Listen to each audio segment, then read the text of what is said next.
everyone, Mark Graceberg here, your host for the Joint Venture Success Summit. And here with me is Joshua David Hayward. And I'm excited about this because we're going to be talking about how to motivate joint venture partners to follow through and promote you, especially during a launch. Really excited about this topic. But before I get too excited about it, want to welcome you on stage, Joshua. Yeah, thank you very much. Really excited to be here and looking forward to sharing. I am delighted, and I'm sure our audience are as well. So before we get started, love for you to share with us, the kind of the backstory of how you got into joint ventures. Really want to have our audience see for themselves what would they look forward to getting when they start incorporating joint ventures. So what was it before and after you start incorporating this marketing strategy into your mix? Yeah, fantastic and great question, and an interesting one with my whole story of getting into the industry of speaking, training, sharing a message, and then helping other people do it. I was originally doing construction, but got dragged to my first personal development event. Loved it, went to more, got great results in construction and in real estate investing, and then wanted to share with other people. And I started doing live events and offering coaching and doing a whole bunch of stuff. And for the first year, I didn't make any money.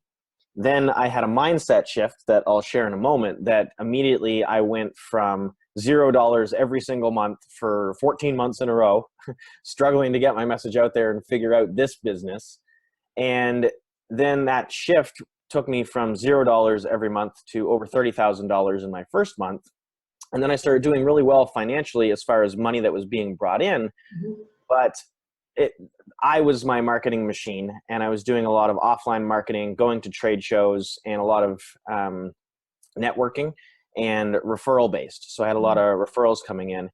And while I was making really high revenues, there were a couple things in my business that I wasn't doing super strategically, that I also had really high expenses and really high overhead. So got into this pattern for about 2 years until I started using joint ventures, of always chasing my tail, because I wasn't leveraging other lead sources to get new leads into my business other than what I was just doing myself. Didn't really master Facebook ads, didn't master the joint ventures, or really even do much of either of those. And so it was a struggle. It was a push, it was a wash, it was work, it was effort all the time, and always going out and seeking new people. I guess kind of doing joint ventures through referrals, but that's not really, I wouldn't call that a joint venture. It's more of, hey, my clients love me and I'm incentivizing them with little bonuses to refer people to me.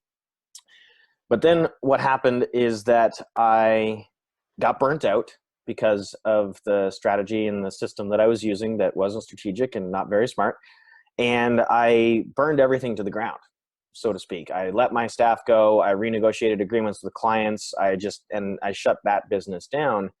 And I realized that, hey, I've always wanted to travel the world, and I haven't done it yet because of the jobs that I had created for myself. But now I want to travel the world, and I still want income. I still have the asset that I've created as far as the list and the audience for my previous business. So how can I make money with that asset without actually having to do anything myself? And that's where I started to learn more about joint ventures and actually start to do joint ventures.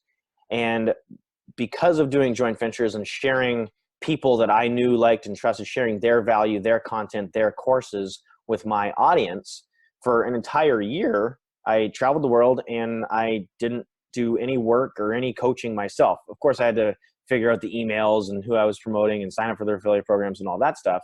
But for the most part, I spent a year and I didn't sell anything that I had to deliver on. And that was pretty awesome.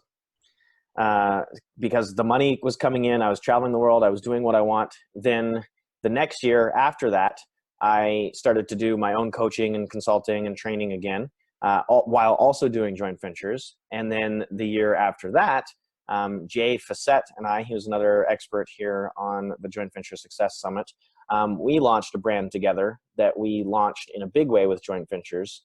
And that really took my business and my revenues from a couple 100,000 to a couple million pretty quickly, because of the joint ventures and the connections that we got and access to their audiences to share our message.